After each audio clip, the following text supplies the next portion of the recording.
back to the Eye of Jupiter Live. I'm your host, Tom Franklin. Today we have on Rob from Bigfoot Michigan Rob, or Brunch with Bigfoot Michigan Rob. And he's going to introduce himself if you guys do not know who he is already, and you're going to find out a little bit about him. He's a cool guy. He had me on his show recently.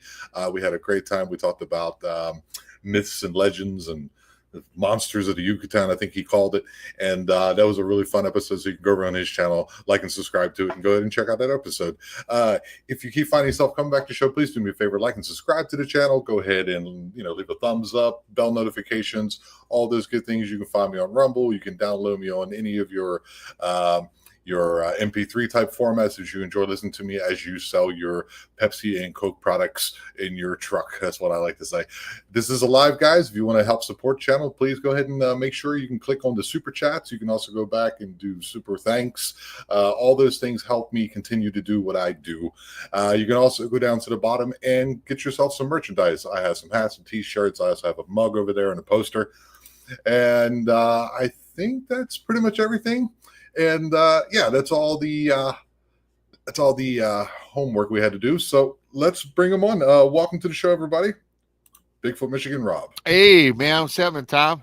What's on, man? Thanks for coming on the show, buddy. Man, I was burning my britches at both ends. I normally do a show on Friday nights too. I do an encounter show, and I start that usually at 6. And I knew I was coming on this show, so I started that an hour earlier.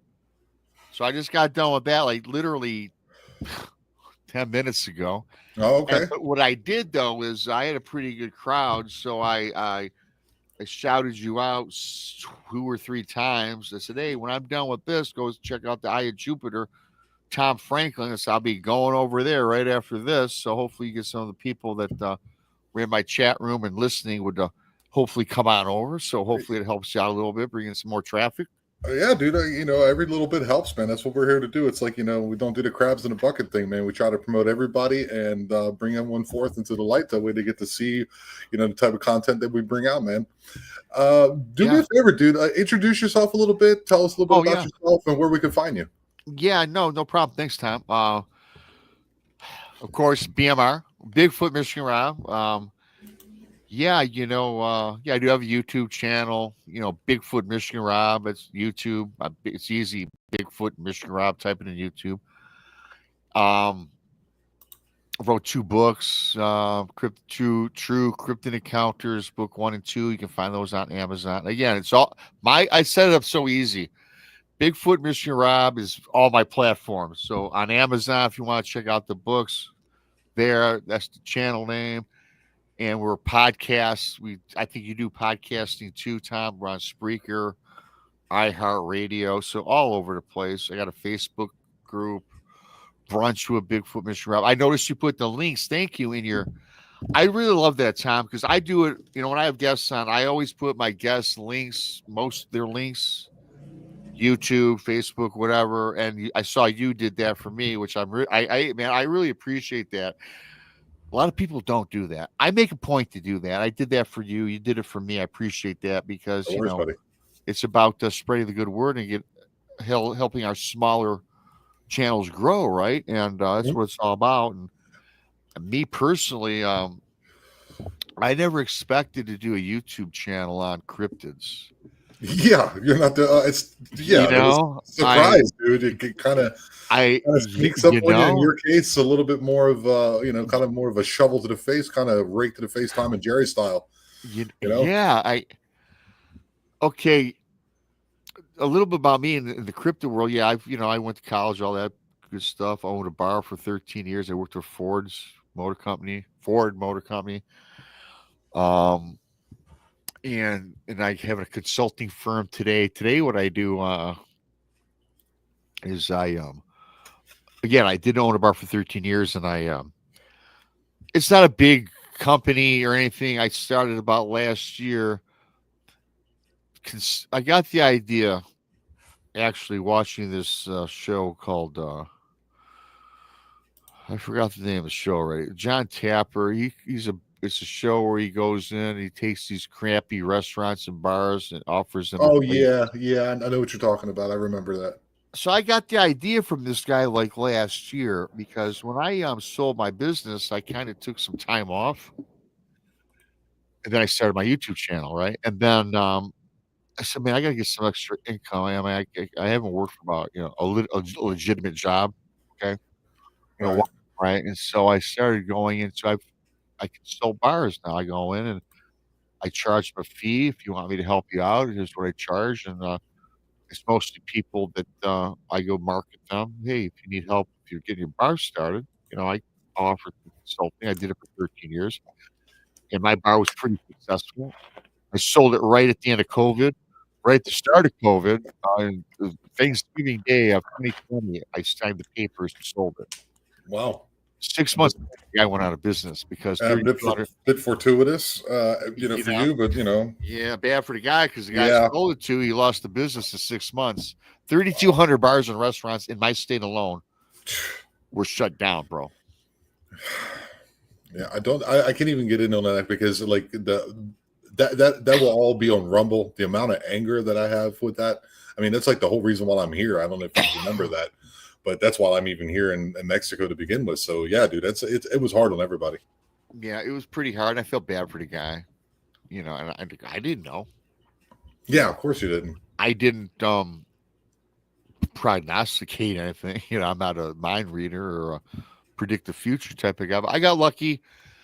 Unfortunately, that guy, feel bad for him. And now I'm pissed because it was a great bar. It was a haunted bar too.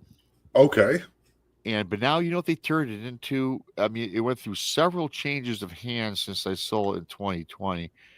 You know what they did, man? They it was such a great place, great piece of property. They leveled it. They turned it into a mini mart gas station. Oh my god. Like we need another gas station. Yeah, yeah. I'm sure you got those roads in Detroit too, and like Baltimore. There's certain roads, the 4-lane roads with just parking lots, and all your supermarkets and all your fast food and all your gas and all that. And it's a little bit overdone. And then you take a place. It's probably an older building that you had. Well, yeah, it was built back in the days during a prohibition, Oh wow. Okay. and it was used as a speakeasy. And there was a lot of gangster activity. And I only know this because I never researched that until what I saw in the bar some apparitions that appeared to be apparitions from the gangster era. Yeah, I mean, Right. and lo and behold, I did some research, and it was in fact a place where you know that that that conducted. And the thing is, it was built. The foundation was back from the 1930s. Since then, a lot of things have been done. The remodeling, the exterior, but the guts of it, the Yeah. guts was part of the land, so that never goes away. Right. The So you imagine, like, history. if it was a speakeasy and then you had the foundation in there, that means that all that happened in the foundation of that bar. Yes, correct. Yeah. So, and I'm still a little bit partial. I was talking an hour and a half nonstop last, but it's okay. I'm ready to roll. But so that's that. I mean, I don't really like bringing that up too much. I still have a pain in my heart over that. But so going back to what we're going to talk about, I never thought I'd do a podcast. I was thinking about doing a sports podcast though, because I'm a big sports fan as well. But throughout my lifetime, I've had experiences, and it's funny because I had my Bigfoot encounter. And I'll talk about that. But leading up to that, though, dude, I had a lot of paranormal experiences growing up. Like 5 or 6, I saw my first ghosts. Okay. 7 or 8, I saw a UFO, which actually was legit. I don't know how legit it was, but it made the news where I lived. That evening, I saw my mom rushed me and my brother out of the bedroom like an hour before school. My mom's running, come boys, come Robbie, Davey. My brother's Dave, I'm Rob. And Mom, us as kids, we don't want to get up. We know when we get up for school, we want to sleep. You just get your asses out of bed, my mom says, and we run. And we look out, and she says, "What do you guys see up there?" And we look out the back window, and sure enough, Tom, there's a, I call it back then, a flying saucer Oh yeah, was yeah. hovering in the yard, man. And I was like 9, perhaps. And I mean, everyone's seen this. This was like big and the news. neighbor. So yeah, so me and my brother, we run downstairs, we run outside in the yard, and we're looking up at this thing. Now it was probably, I'm so bad with telling people feet, but it was probably at least. So I'm gonna go with the yards. I can more equate yards to just when I do distance because it's easy. 100 yards is a football field. So Yeah. this thing was probably hovering up maybe 200 yards. So 600 And feet. yeah, it was pretty sizable. Mm-hmm. And then it boom vanished. That's So very often the accounts that I've been running into. I had on a guy from Squatch and Holler, Roger Williams, and he said he had the same thing. Or I had on Neil Ballas, and it's just like it's just hovering along. You see it as soon as you see it, it leaves like a streak in the sky sometimes. yeah, in fact, there was just in Chicago, O'Hare Airport. This is 2 or 3 years ago. You've probably seen it there, where there was the same thing. A UFO was hovering over at the airport, and it's so funny how they wax all the records. Tom, it's just despicable.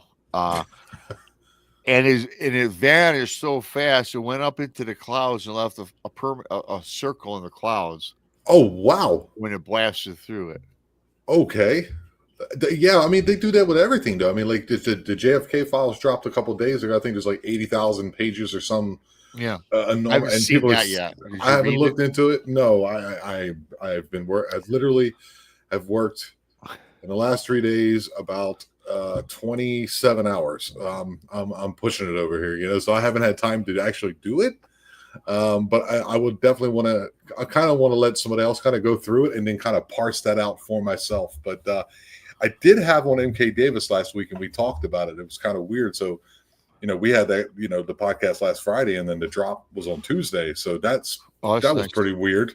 How's MK feeling? I understand he was ill. Is he feeling better? He's doing better. He had an operation on a certain area of his body, and I contacted him personally and asked him how he was doing. And he said he's not out of the woods yet, but he's doing better. So, our thoughts and prayers go out to our buddy MK Davis. Yeah, I gotta reach. He was on with me last year, and we had a cool show. If anybody wants to check in the archives, we talked about what happened after the Patty experience. There's these rumors that Patty and her children were skinned alive.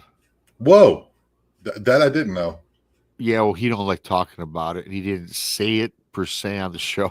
Right. Yeah, I had him go through the whole Patterson Gimlin film, and I learned that dude is meticulous. Oh, He loves what he does, and he's very good at presenting it.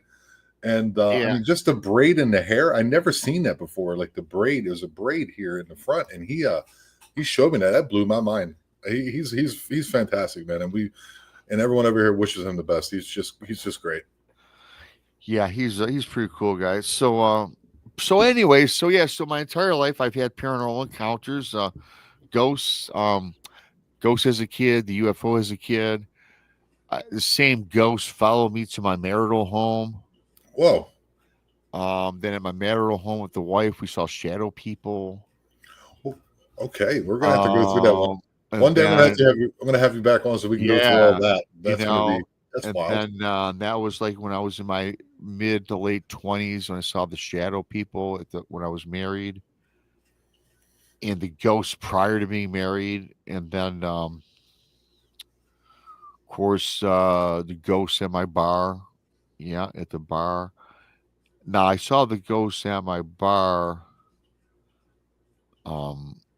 back in 2018. It was funny because in 2018 is when I had the Bigfoot encounter. Okay. Which was really kind of like catapulted me to start studying all this stuff because I figured that of all the weirdnesses I've experienced, I never really put a lot of stock into it, Tom, for whatever reason. Even when I had the shadow Hmm. people, I had a psychic medium over and said we have a malevolent entity in the house that Hmm. we picked up because my wife and I used to shop at antique shops and thrift stores, and so we collected all these Oh, weird objects, man, and we put them in boxes and we stored them all the way in the garage. And so what we did when it was our first house together, and then and our foyer of the house, we turned that into the room to put all this stuff. So we eventually purchased all these curio cabinets and such to put the artifacts in. But I'll just leave it at that. I'll tell you about the encounter story first. Everybody likes to hear that, and I've never done that on your show, have I? I don't think I've been on your show. not no. You've never been on my show. No. Plus, you advertise it, so I'll tell the people. A lot of people probably we probably have the same yet different audiences. So, but yeah, but it all started for me, man, when I had my really the Bigfoot experience is why I do what I do today.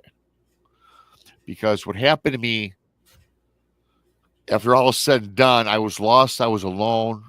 No one, you know, I thought that people were trying to make a dime off of me, and people didn't believe me, and I was embarrassed to tell people what I saw. And then one day I went on Sasquatch Chronicles and told Okay. this story because I was told that Rob, you should probably get that out because you'll feel a lot better. Yeah.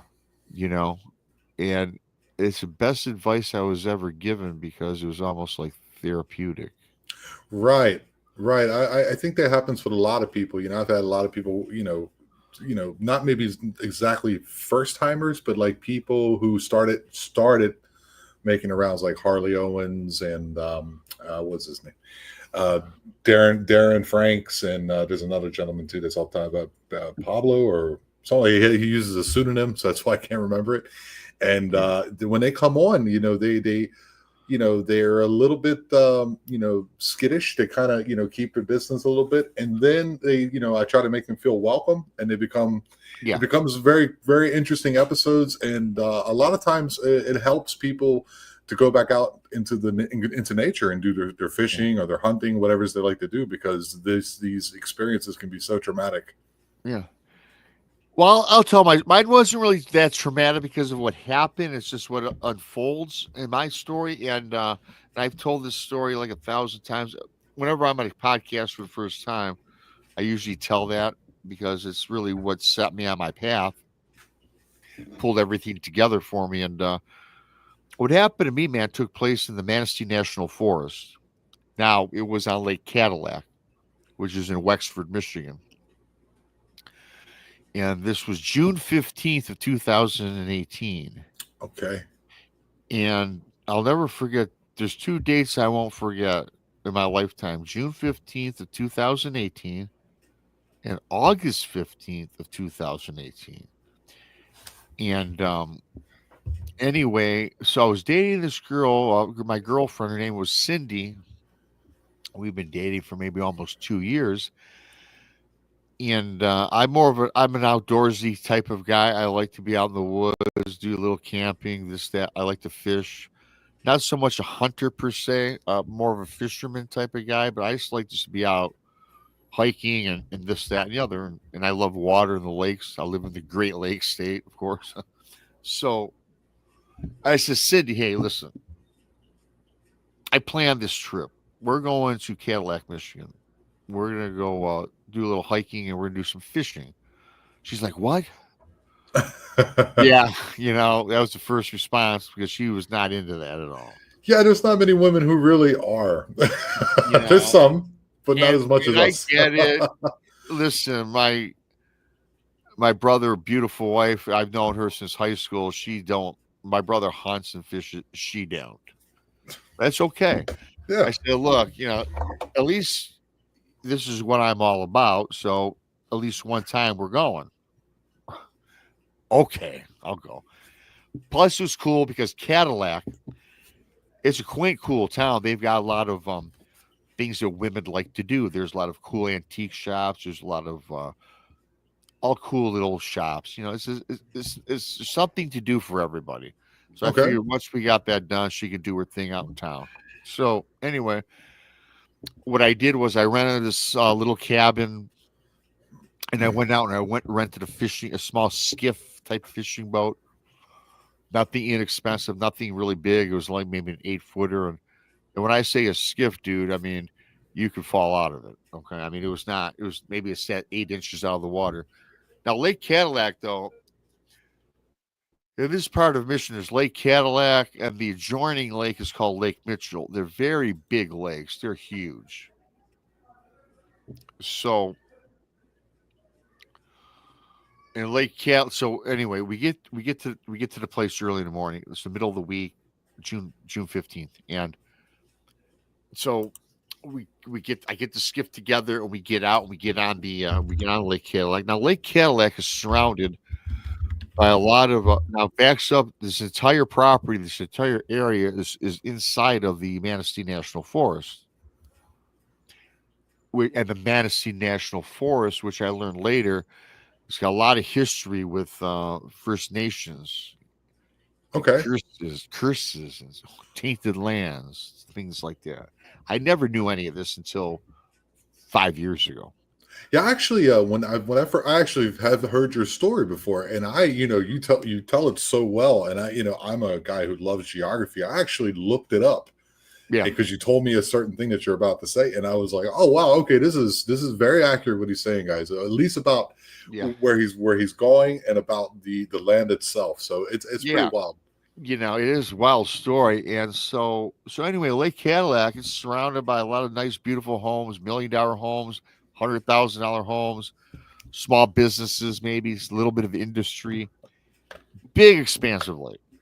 So Cindy and I were out on the lake and we're out fishing, and of course we started about 10 in the morning. And I said my plan was to get out there, Tom, at like 6 in the morning to go fishing. Here we are at 10 o'clock launching the boat. So anyway, well, whatever. I was just glad she was with me and we're out. It was a great day, man. And so we're hour into fishing, and man, we didn't even get a bite. There's nothing. There's no one on the lake. It's the middle of the week. Everyone's working. It's not a holiday. It's just cool. Me here and I, and had a whole lake to ourselves. So an hour goes by and she's getting bored. And frankly, I'm bored too because we didn't even get a nibble. So I said, let's explore around the lake. Let's just take this little boat around the lake. So we're driving, boating around the lake, and then we come up other side of the lake toward maybe the west. There's this canal. So I cut through this canal, and at least you now Lake Mitchell, okay, which is another just as big as Cadillac. The nice thing about Mitchell, though, Lake Mitchell is not as many homes. It's not as busy, more secluded, and the backdrop of the Manistee National Forest, it is like there. I mean, because it's not built up as much, it's there. Beautiful. So we're still tooling around the lake, and then I get further down the lake, and then it turns, part of this lake turns into like a cove, or a little bay, perhaps. Yeah, more of a bay, I would say. And so I kind of start drifting the boat. We're perhaps 90 feet from shoreline. So we're very close to shore. And now I decide I'm going to take the fishing gear and redo everything. Change the lures over, this, that, and the other. Okay. So Cindy is kind of looking around, standing up on the boat. So I'm looking down and, blah, blah, blah, this, that, and the other. And Cindy says to me, "Hey, Rob, I think someone's throwing rocks at the boat." I'm like, "Oh, really?" And I look up to the shoreline. I said, "There's nobody on the shoreline." In fact, I'm like, "There's not even a beach on the shoreline." It's kind of like the forest dropped right into the water. It just cuts off, boom, it's there. Right. Right.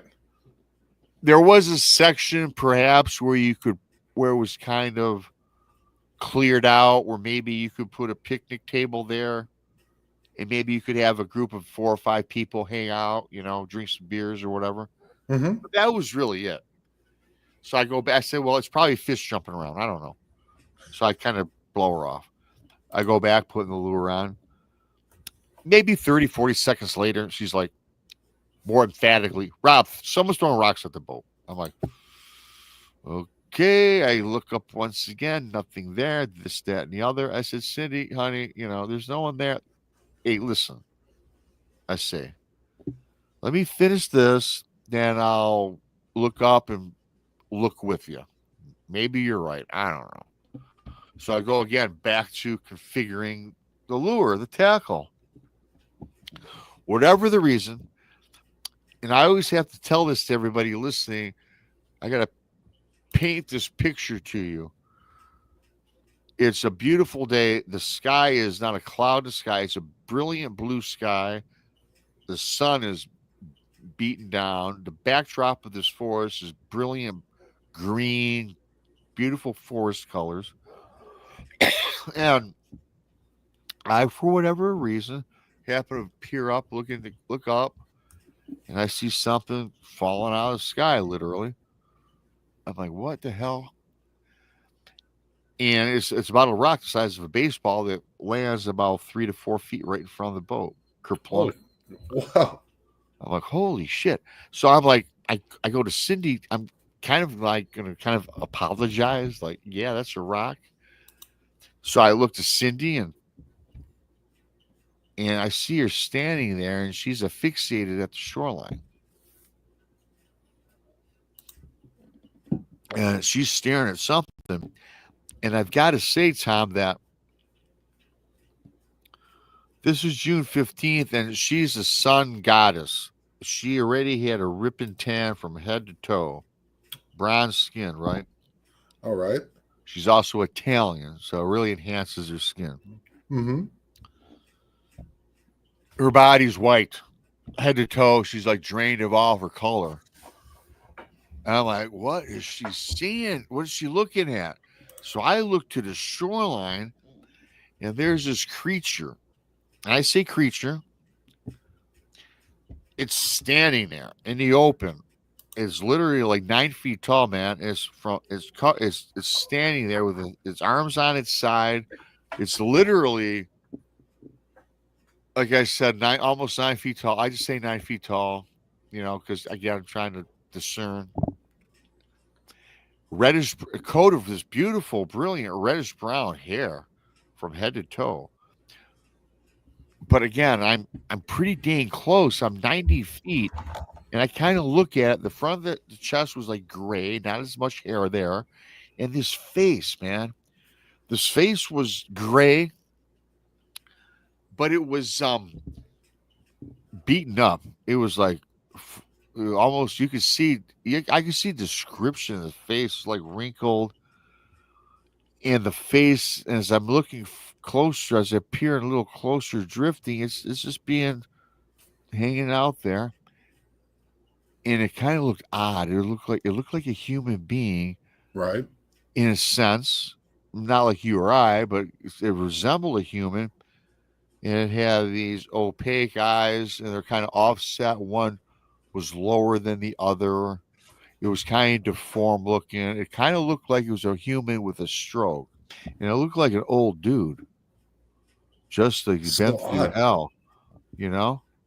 Yeah. And I'm like, wow. And then before you know it, this thing, whatever it is, kind of rolls back its shoulders and it lifts its arms parallel to the lake and dips his head back. And it's kind of like the shoulders pop up a little bit more pronounced. And now the the the face I just described, humanish, it got all taut. It leans back and his face rolls over almost like a deep purple. The eyes roll over black. It drops its jaw. Literally, it's not like drops it like half a foot, 6 inches. Oh my God. Exposes a set of teeth up top and on the bottom. That's all I could see. opens the mouth, and you could fit like 2 softballs in it. But then now what happens is all of a sudden this scream, this yell, and this guttural sound just explodes from its lungs, man, from everything it's got inside it. And it's projected right at me and Cindy. And as it's doing this vocalization, I can literally feel the vibe reverberation hit me. And I'm now at this point. I'm standing up with Cindy at this point. And this is 90 feet. This is 90 feet away. 90 feet away, man. And I might have drifted even closer to really get a better look. It was Right. just all docile in the beginning. But I always say 90 as the reference point, you know. And I kind of stumble back just a little bit. Cindy, who's all of 5'1", 109 pounds, falls into the water, falls off the boat. So, Okay. the reason why I tell everybody, I make the description of how beautiful the blue, the greens, everything. There's a reason I say that, because the moment it opens its mouth and roars, yells, screams, whatever, and she falls in, I take a little stumble. Now, and of course, the creature, when it made that contortion of his face, it looked now not like that human. It looked like a demon. To me, you know, it looked to me at this time in 2018, I'm thinking demon, something out of a Marvel comic book. Right. Oh, it looks totally different than the earlier. But now I can't see properly. Now my vision is contorted or distorted. I see like it's almost like I'm looking through this filter, and the colors dissipate. They all get all grainy, almost black and white. The beautiful blue sky, gray. The backdrop of the green forest, gray. The colors of this creature, gray. And it seemed like time stood still or slowed down immensely. Yeah. You know, and I can't figure out what's going on with my brain, with my vision, but I know now I have to move to my right to get Cindy. I can't move, dude. I'm paralyzed. I'm trying to move to my right to get her. She knows how to swim. Still, I got to get her in the boat, you know. But I can't get to her. And I'm frozen. I can't move. And so I'm shaking my head. I start just kind of, eventually I'm trying to shake my head. Then my head kind of breaks free a little bit. All of a sudden now, you know, I get my cognizance back. I mean, now the colors are coming back. That slow motion, whatever, it's came back to reality, I guess. Right. I get her in the boat. Now I look to the shoreline for this creature, whatever the hell it is. And now I'm kind of scared even more because now it's gone. I don't know where it's at. I don't know what this is, Tom. I don't know if it's swimming, you know, underwater, wants to get us. Right. Yeah, I didn't even think of that. I was thinking like too, like you're like paralyzed on the boat, and you have to be thinking, what is she doing in the water at the same? This Right. might have affected her the same way. I'm even thinking if she's paralyzed, she's drowning. Right. If that state I was in, if I was in the water and I know how to swim, I'd drown. Right. So I'm thinking, oh, if she's like me, then she's effed. Yeah. You know? Snap out of it, like I said, and it's gone. I get in the boat, and I'm like, I don't know where this creature is, whatever the hell this thing is. So I whip the boat around, and I open up that throttle as big as I can. It was like a oversized trolling motor. Yeah, it was not even 50 horsepower. Whatever the hell it was. So I jettison as fast as I can. I gun it on this Lake Mitchell, and I get back to that canal, get through the canal, take the canal. I'm on Lake Cadillac, and I get to the place where I launched the boat earlier. So, yeah, so I get it. I finally, dock the boat, and I immediately get up. I said, let's get the hell out of this boat. I get Cindy up out of the boat, and she's still freezing cold. And I look for some place to go inside and sit, man. Hmm. I mean, it's 80 degrees, but she's cold as hell, and I can feel her body is still trembling cold, and I'm kind of cold a little bit, more from shock, probably, right? Well, yeah, it's still like you said this happened the 15th of June. If you're in Michigan, like where you Yeah, guys that's are, I'm sure the water isn't that warm. Maybe what, 60 degrees, 65 degrees, maybe. probably yeah, but it's probably, but the warmth of the sun is awesome. But when you fall in that water, it's still cold. Right. Yeah. So yeah, good point on that one.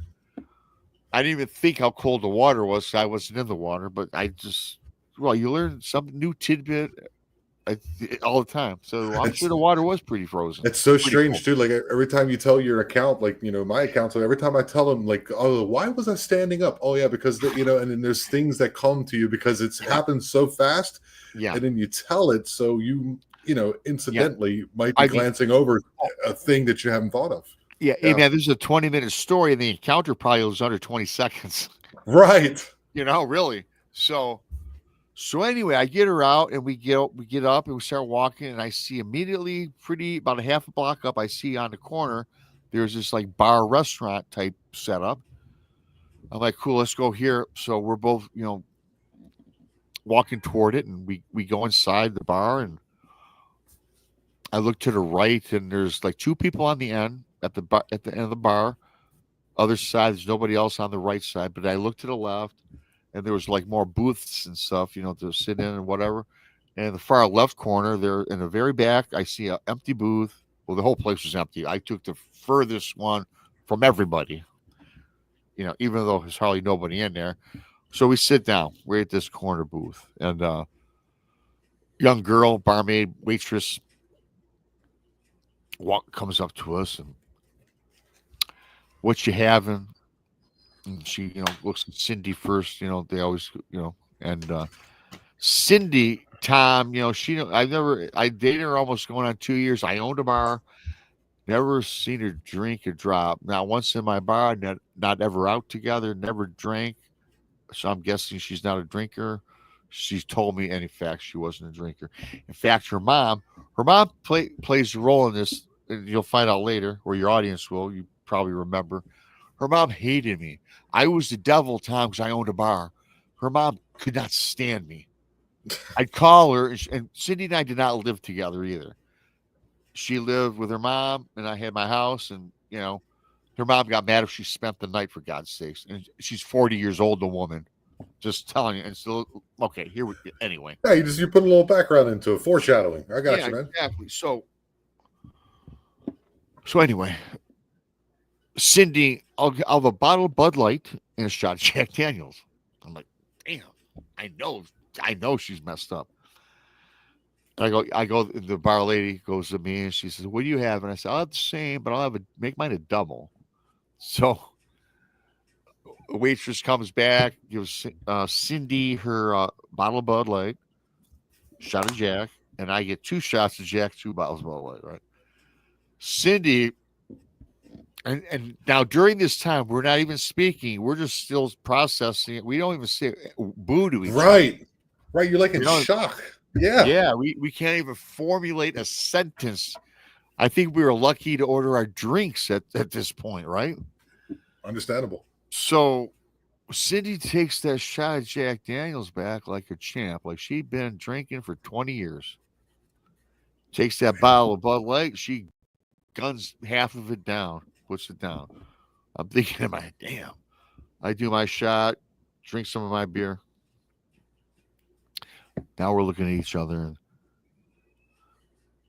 Cindy says to me, honey, what do you think that was? And I, of course, say, I don't know, honey. What do you think that was? I repeat her words. Right. She goes, I don't know, though, but I think maybe it was that Bigfoot creature. Now, in all our time spent together in those 2 years, we never ever once talked about like Bigfoot and stuff like that. Right. I, as a kid, knew about Bigfoot, and I thought that maybe Bigfoot did exist. I saw In Search of with Leonard Nimoy, and then I seen the Patterson Gimlin film. So I knew about it, and I, as a kid growing up, was always big into monsters. my dad introduced me as a young age to the black and white films, Lon Chaney, The Wolfman, and Frankenstein's Monster, Uh-huh. uh, Boris Karloff, or Bela Lugosi with Dracula. So I loved monsters from a young age. Not, I was always a fan, but and Bigfoot too. I knew about Bigfoot. So I go, I don't know, honey.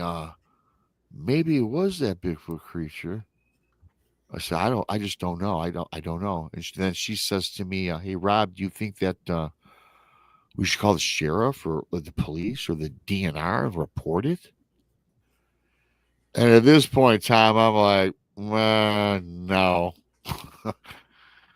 I don't know. I don't know if they'll believe us.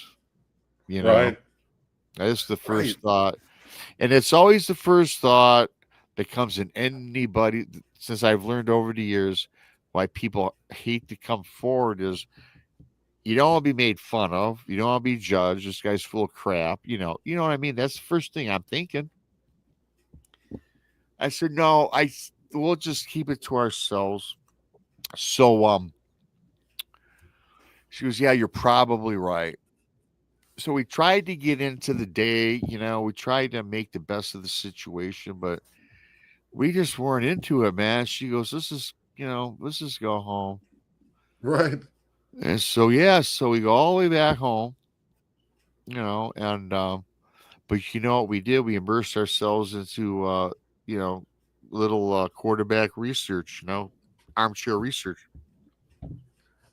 For one, YouTube is something I never used except for, Sports.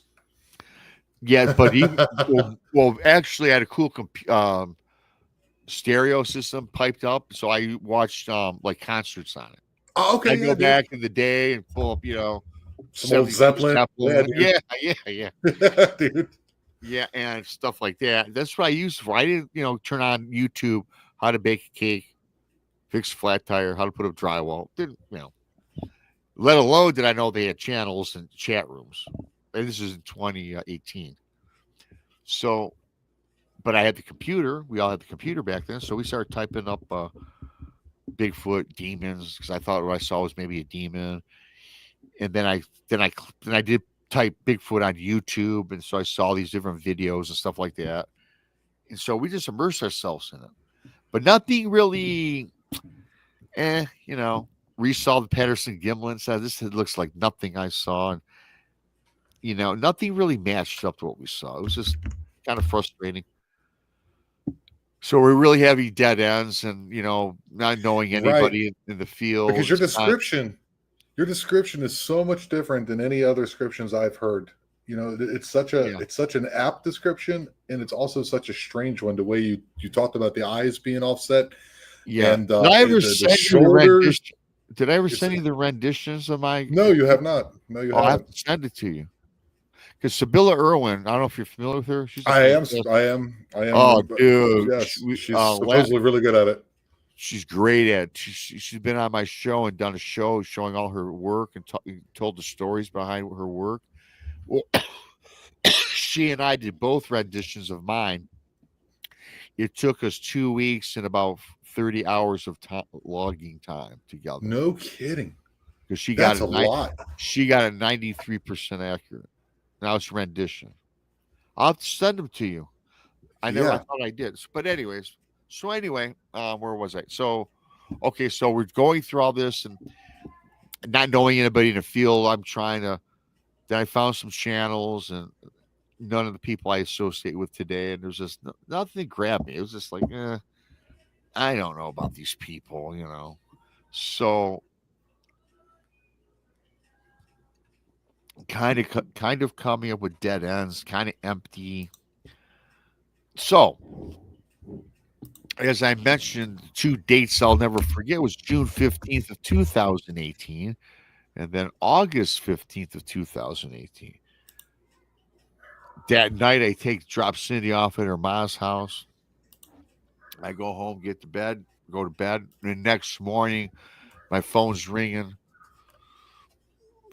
8, 9 o'clock in the morning, whatever it was. And I answered the phone. I don't know who the hell this was, but it's this Cindy's mom. Cindy's mom never calls me, hates me, as I said earlier. Right. Rob, Cindy's passed away in her sleep. She had a heart attack. 2 months to the day. To the date, June 15th, 2018 was the Bigfoot encounter. August 18th, 2018 was her death. And what was Cindy it? died. When was the last time you seen her before that? That night, the 17th of August. And I took everything her was home from my fine? house. Everything Yeah, was fine? fine. We're hanging out together and we were looking up Bigfoot stuff. She goes, well, you better take me home from my mom's house, whatever, the mom. I say, I'll Yeah. take you home. Dropped her off at home. Big deal. So it was, that 12 midnight or whatever it was. And then about 6 hours, 7 hours later, her mom calls me. She's passed on. Cindy. Heart attack, allegedly. So here's the thing. I said, I don't believe that for 1 minute. Cindy, first of all, I can't believe what she's telling me, for one. Right, right. Cindy can't be dead. Heart attack. She don't drink. She don't smoke. She don't do drugs. Unless she's a closet somebody that I'm not aware of, which I doubt. So, okay, well, I'm going to come over. No, you're not coming over. And so, in fact, the day of her funeral, I wasn't allowed at her funeral. Oh my God, dude. Both of her brothers cheered me away. Her mom made sure of that. I could not get access to autopsy reports because we're not married. So I don't even know really what the truth is behind her death. And I almost got in a fight and got my ass kicked by her two older brothers because I said, this is ridiculous. I was paying respects to my chick, my girlfriend. And here you are. So I could go to the funeral. I don't know how her mom says heart attack. So I don't even know. It's a mystery. The mystery of Bigfoot and this demon is one thing, but the mystery of my girlfriend's death is confounded the problem now. Right. Because now you know what I'm thinking, Tom? This son of a bitch had something to do with her death when we got hit with that. But it makes complete sense. Yeah, you don't have to be Joe Friday from Dragnet. There's a good reference. You know, I don't know where that came from. So, man, put it's two like, and two together, man. Yeah, it says 5'1", 109 pounds. We got hit with that shit. I'm thinking her organs got messed up, and then took 2 months for her to finally, go pass on. Right? I don't know. I'm thinking. So I'm blaming this encounter. So as a result of this, I want to go back there and blow up that whole place. Right? Call a couple buddies. We got to go somewhere. I got to look for something. We got to bring your guns. What are you talking about? Sell it. Yeah, I was that nuts, right? But I did not do that. I didn't even tell them why. Then though, it was like, but then I got in a deep dark place. I started blaming myself for her death. I said, I know she didn't like to fish. Why did I drag her out there? Went through that guilt trip. If I would have talked her into something she didn't want to do, she'd be alive today. Yeah, so I went through that guilt. I did. I went through that guilt. I went in a dark place. I went to my work that I owned that bar. My bar manager, I said, here are the keys to shop. I got some shit I got to figure out. I can't get into it now. It's just a long story. Here are the keys. Don't rip me off. When I come back to work, I'll come back to work. Just put all the money in the bank like always. I'll be back. Don't rip me off. And I knew he wouldn't. I've known the guy as long as I owned the bar. He was a great guy. Cool. Rob, no problem, boss, man. Hey, no, it's come back when you come back. I got it handled. So I went dark. 6 months, man. I didn't leave my house. I'm just on the computer. I'm on YouTube. I'm trying to figure things out. Got a hold of nobody. Couldn't trust nobody. Plus, I felt, weird. Yeah. Like, who's going to believe this tale? So I thought it was a tale. It's a tale to me.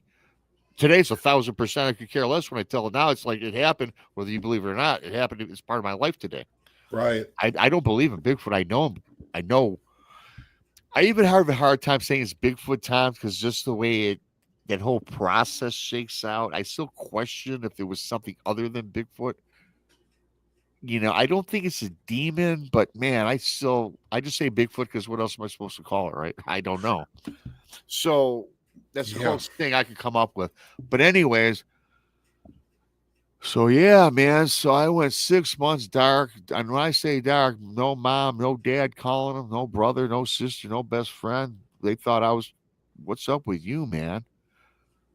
They literally had to break into my house. They had a key and let themselves in.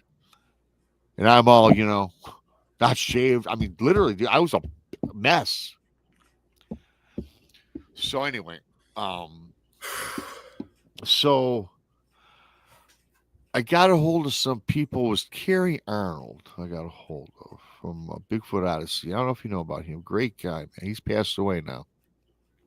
Rest in peace.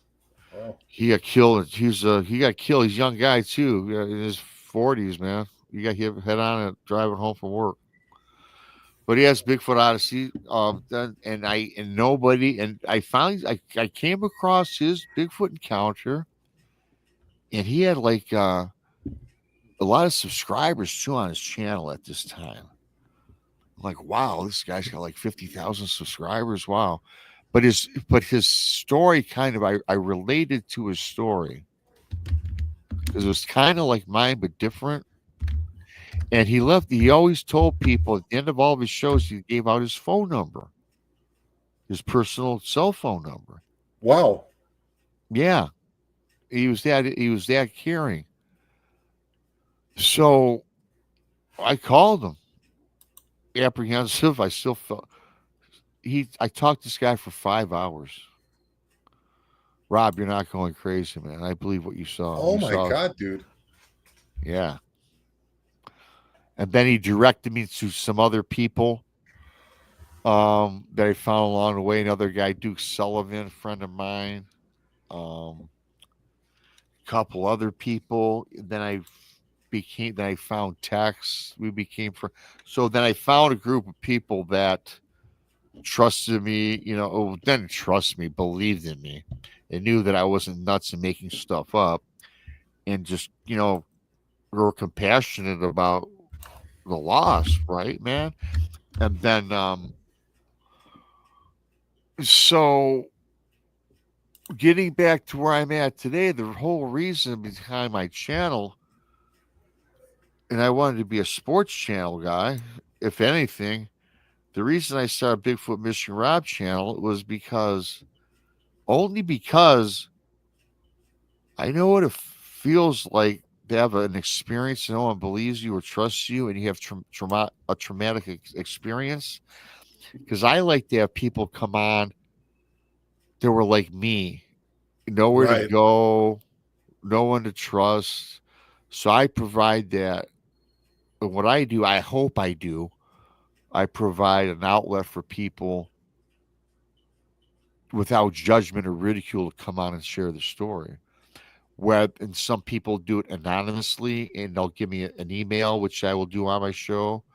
A lot of them are in my 2 books because I asked them, hey, I'll put it in my book. Yeah. And a lot of people don't want it still to this day come on the show, but they want the message presented. So I'm not a researcher, Tom. I mean, do I go out in the woods, look for evidence? Yeah. But I don't do it like some of these researchers do. What I do is an outlet for people to present what happened to me. Right. And I like telling people stories, I like interviewing researchers, kind of like you do, you have someone Yeah. a story, I consider boom. myself like a medium, like, Yeah, like it yeah, comes through like an here and that's what, right. yeah, right, like an agent, Yeah. I'm going to present this guy's story. Yes. Or when they come on the show, like I'm on your show, or like a researcher comes on, yeah, I do all that too. But the crazy thing is, I feel good that I do this. I think I'm giving back to what's not given to me. Yeah, man. That's the thing, man. Yeah, dude. You need that too. You need to tell someone to tell you, because you run down these, you run with these people, they contact you, and most of society would like to think that they're like crazy, and you hear their stories, and there's so many. I'm sure you're like me. You get a lot of emails, a lot of Oh yeah, messages, and some of them are like, whoa, yeah, and then sometimes it's good to speak actually with another podcaster like yourself to kind of go, hey man, hey, thanks, Chris, appreciate that. Like, how are you doing? Is this working out for you? The give you need. It's a weird position to be in, being a podcaster, being the kind of the collector of sorts of all these Yeah. wild experiences, and Yeah. yeah, it's really cool. It's really cool at the same time too. It's very cool. Oh, number one, I enjoy doing it now. I do now. I'm big time in the paranormal, cryptids, of course, but it's opened my eyes to all these rabbit holes. Because today, I believe the UFO phenomenon, the paranormal phenomenon, the cryptid phenomenon. Today, I believe it's all connected, man. Yeah. There's something about all this stuff that's interrelated. Whether it's on the same realm or plane, I don't know. And But people get different experiences, but yours really, seriously, man, seriously, I've been through quite a few of these, during my short period of time doing this channel. Yours is much different. You'll find people way over on the whatever they call it, the woo end, which is it's meant to be a down a word, meaning like a bad word, but I don't see it that way. Like, I get Ginsabrickus on. He's like, yeah, they're sending me runes and messing up the asphalt, and playing with my watch and all this weird stuff. And then you have things that it's just incredible, and it's a sustained thing that's happening to this gentleman. And then you have people's like, nah, man, I shot this thing and it bled. So there's like, and everywhere's in between. But then for me, the thing that gets me the most about your story is the mouth opening and the shoulders drawing up, and this, people are having questions. I think Pam asked a question earlier about, did you feel the vibration like in your eyeballs or in your chest? I felt it hit my body. So everywhere. I got hit. Like, I always try to explain this, and none of us has thankfully experienced this. And it's weird how I explain this.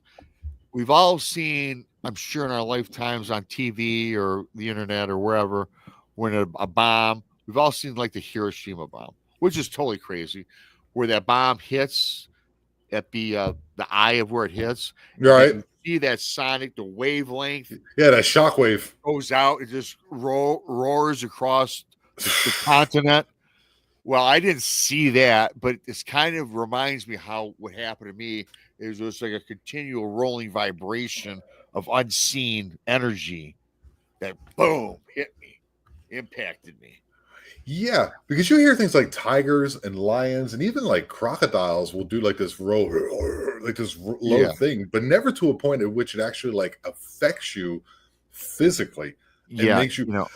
You also, I also run parallels to your story with Martin Groves, his encounter. I'm sure that's I'm sure that one. Everyone that's a famous encounter in the LBL, where this creature comes out and also roars or does something, and he can't move either.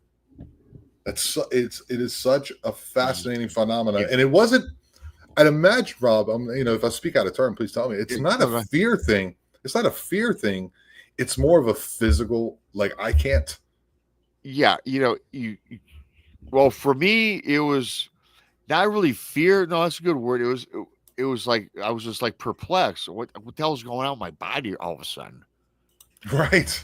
I mean, I guess I didn't have any time to be fearful I because don't know what's going on. It's like I have time for it. Looking back, is when you tell the story, I'm sure it sounds like it'd be terrifying.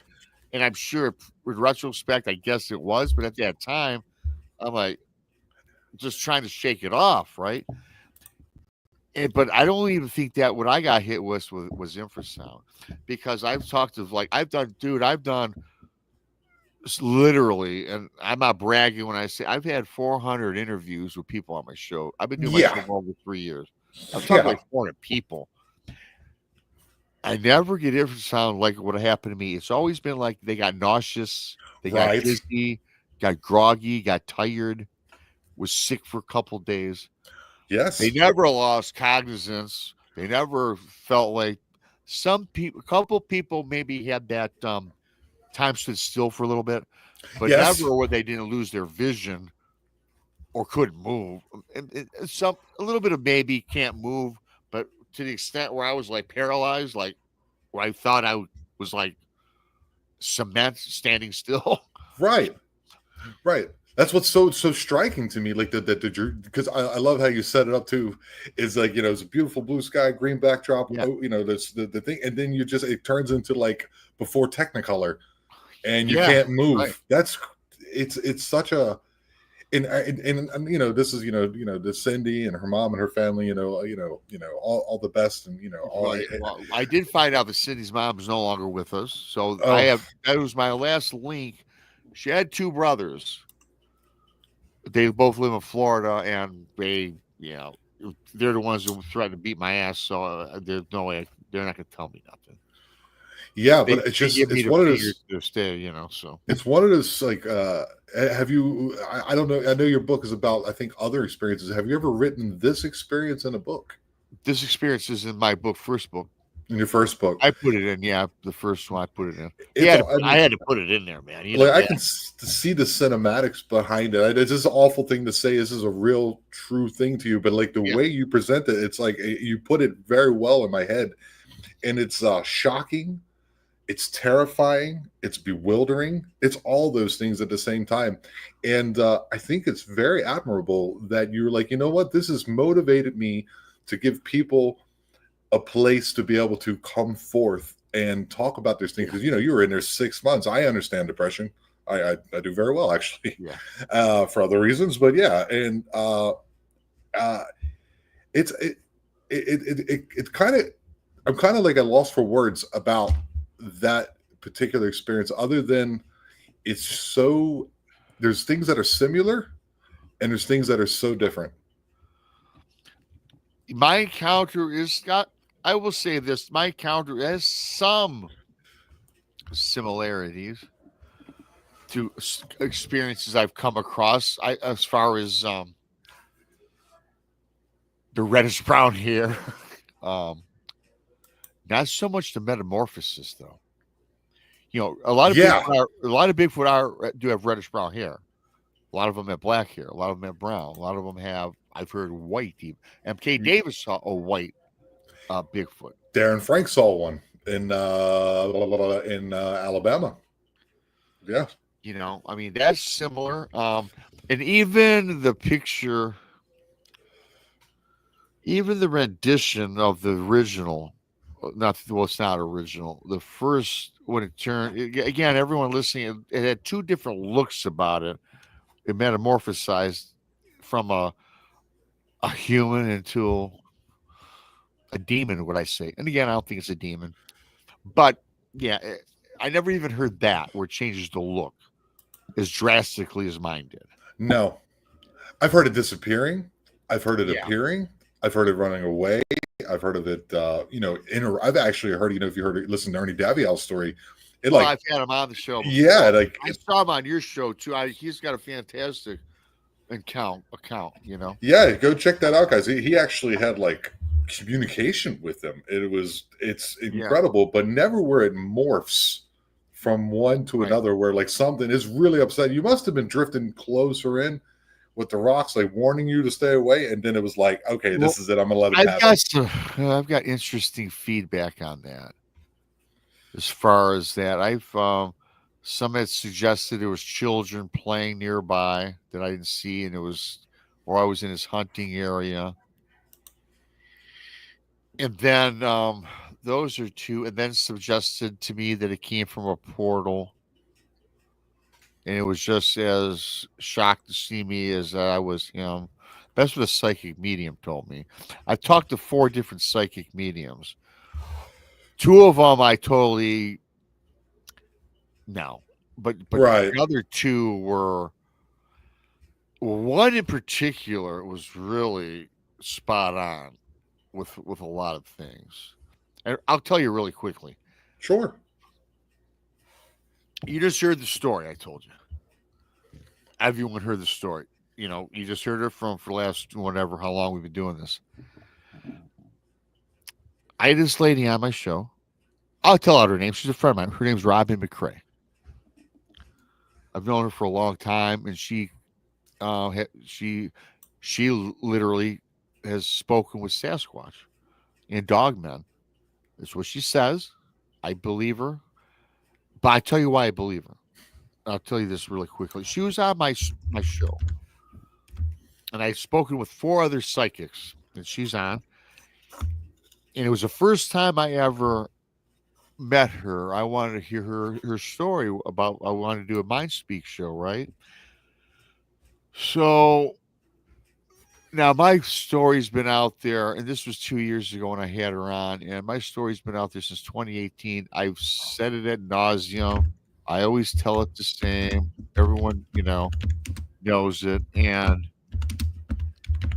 so I know she probably had heard it. I never asked her. So about an hour into my show with her, it's a live show. You guys can see this if you find it. It's very funny. She says to me, "Oh, by the way, Rob, Denali says hi, and I meant you no harm." And I have no idea what this woman's talking about. I said, "Denali, who's Denali?" I'm thinking you got that confused with the GMC truck, Yeah, that's what I'm thinking. the mountains of Alaska, you know? So she goes, "Yeah, Denali. I'm talking to your Bigfoot right now that you saw at Cadillac, Michigan." That's his name? Yeah, he said, "Tell Rob my name's Denali, and I've been trying to get a hold of him, but he's shutting me out." She tells me this on my show, dude. Yeah, and so you're like, what do you do with I'm that? thinking, oh my, she's heard my story and she's just pulling my leg, right? Right? So I'm thinking, and I'm like, okay, this is interesting. This could be an interesting. Well, thank you, because I'm gonna have a lot of people watch this show now, right? And sure enough, it was pretty popular. So I'm like, okay, and I'm cool. I don't call out no one on my show. That's one thing I don't do. When you tell me something, hey, whether I believe you or not, I pretend like I do if I don't. But I'm this type of guy that believes most people. I'm not going to say give me proof. These people say give me proof. They can stick it up their ass. You know, Fair enough. it's my Yeah. opinion. Yeah. We all want some sort of proof. Yeah, but what's proof, right? But that's another topic. So anyway, okay, yeah. Well, tell me about this. She goes, yeah. Now the reason I said you all heard my story, I tell my story the same way each and every single time. I never deviate from what I said today. If you look my story up 2 years ago, it's the same. The same. I'm more specific now about telling about the detail of the background. I get better at it the more I've done it, but it's always the same narrative. Never changed it, not once. She goes, yeah, he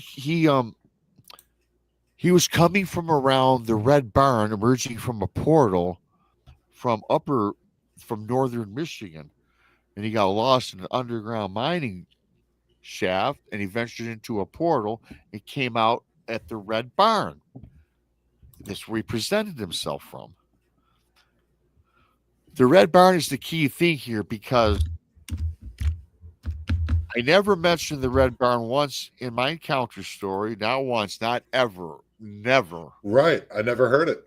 There was a Red Barn 90 feet from where this creature was. Yeah. Oh, yeah. Yeah. So I've automatically There's a gentleman or two I run across where you're just like they'll say something, I yeah, gotta there's no way she knows this. She right. could have known my story, man. Some of these shysters they just can they're really good at getting words. They ask you keywords. And they say, oh, by the way, you had a recent loss. Oh yeah, of course. We all know. We've all heard this. And and for everybody listening, no, I think there are great paranormal psychic mediums. I do believe the good ones exist. I also believe there are charlatans. That's all I'm saying. Because I do believe in the trade and in the field, so I'm not disparaging them. So this woman, though, validated that she knows what she's talking about because there's no way she should have known that. She could have known about my encounter and studied it before the show. I'm sure she could have, but there's no way she'd known about the Red Barn because I never once talked about it once in my life.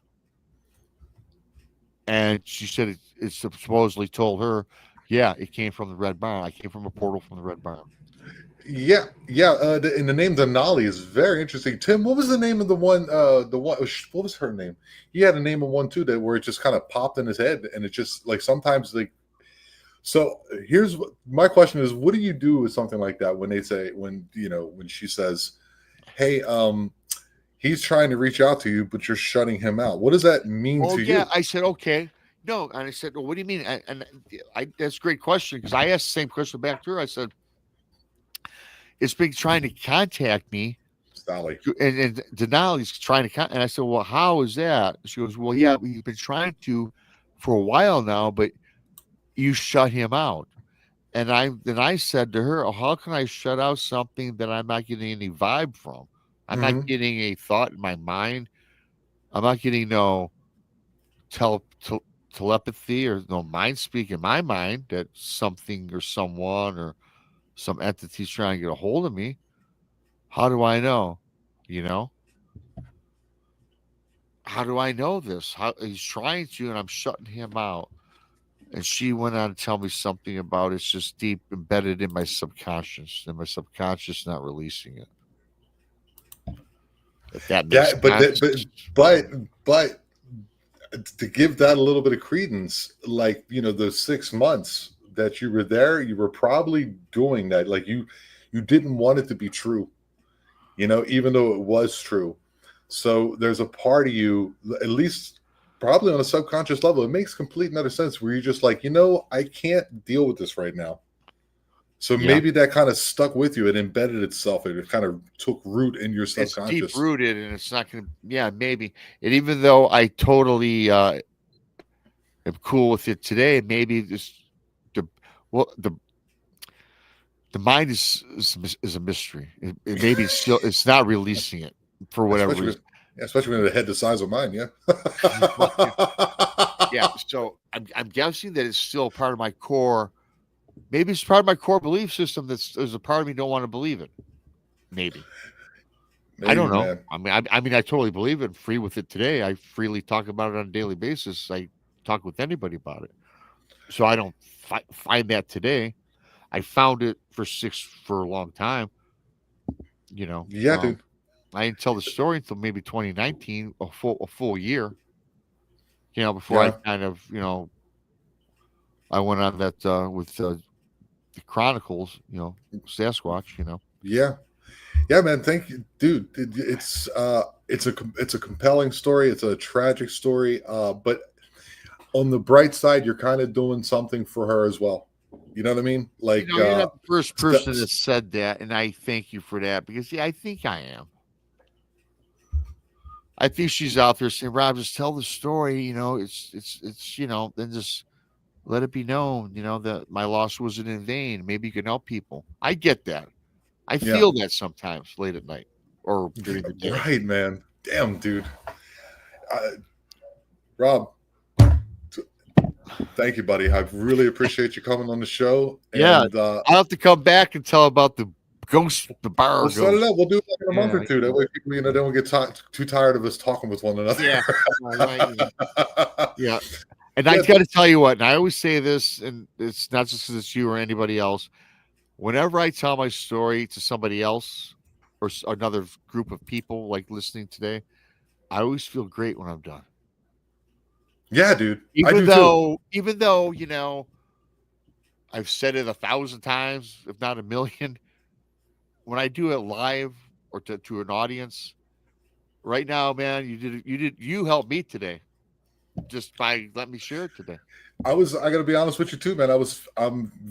I'm extremely tired, man. I'm extremely tired. And I knew that, you're gonna I was like, and in my mind, I was like, I know my buddy Rob's gonna be doing, like if we're looking at it in a show sense, you're gonna be doing the heavy lifting because I know Yeah. that you know what you're doing, right? Right. So I was Yeah. like, okay, my buddy will help me along. But honestly, like I feel more connected with you as a dude. You know what I mean? So Oh, that yeah. Yeah. helps immensely, and it made me feel good too, man. So the feeling is mutual. Oh, thanks. Appreciate that. That's awesome. Thank you. Yeah, dude. One more time, tell everybody where they can find you, Oh, and okay. tell them Thanks. about your books and all that. Forget up out of here.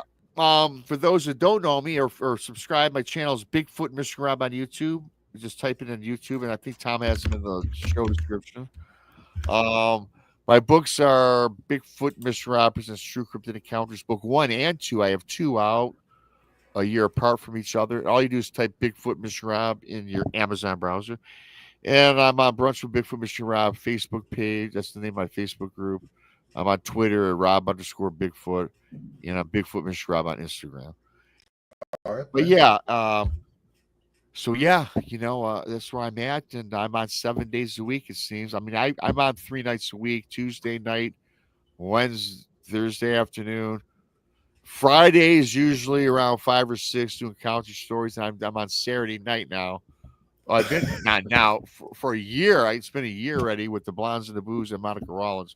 We do a Into the Bizarre show at 11 on Saturday. So I'm on 4 days a week, and I fill in for the girls. I'm a Tom. The only day off I have is Sunday when it comes to podcasting.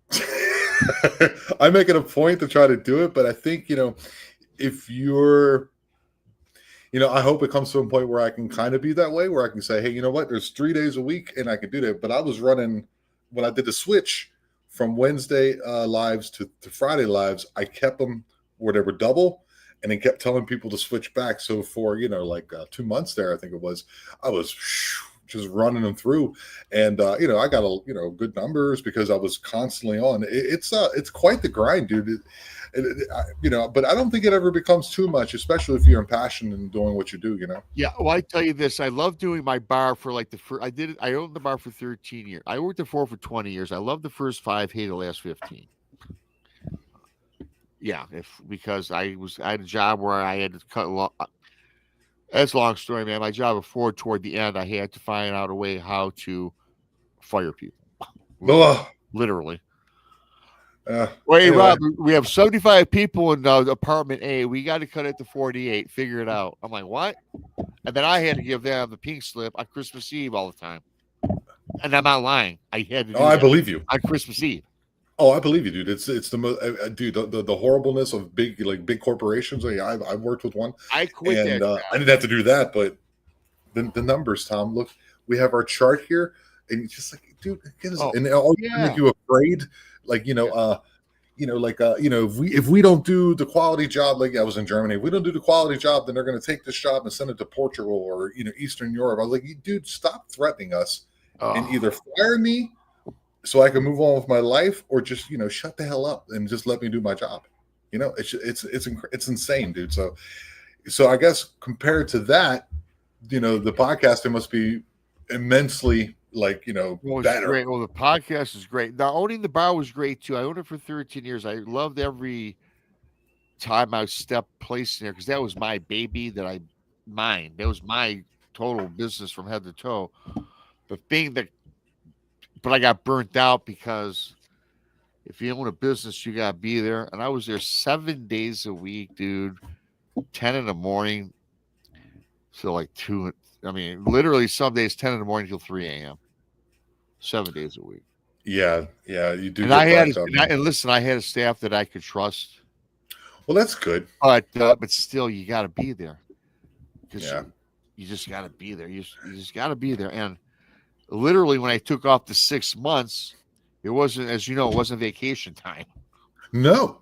Like sometimes you need that. I mean, I'm running a situation with my boss right now where he's having a rough go of it, and I'm just like, hey, dude, just go ahead, sit back, relax, and I'll take care of the shit, man. I got you right now. You know what I mean? I understand what you're going through, and dude, thanks for everything, dude. You've people don't notice, man. Like when I first started my podcast back in the other rendition of it, Rob came on and he gave me as well as my co-host, great words. He was very kind to me, and I told you on your show, the format in which you do it, you're much smoother than I am. I enjoy your smoothness with it. Oh, well, it's like there's a lot of things moving in the background that people don't know. You're looking at the chat, you're listening to the story, you're thinking of a question. Rob makes it look. That takes time. That takes time of practice. But you make it look seamless, dude. And I'm like, oh, this fucking guy. Well, I appreciate it. I appreciate. I wondered about that. Yeah, it's tough, but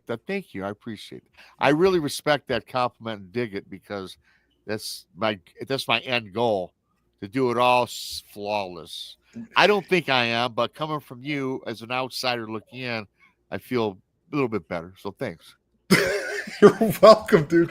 And thank you so much for being on the show. Remember, All right. guys, we are the eye. We are aware. Love you all. Have a good weekend. This is the item.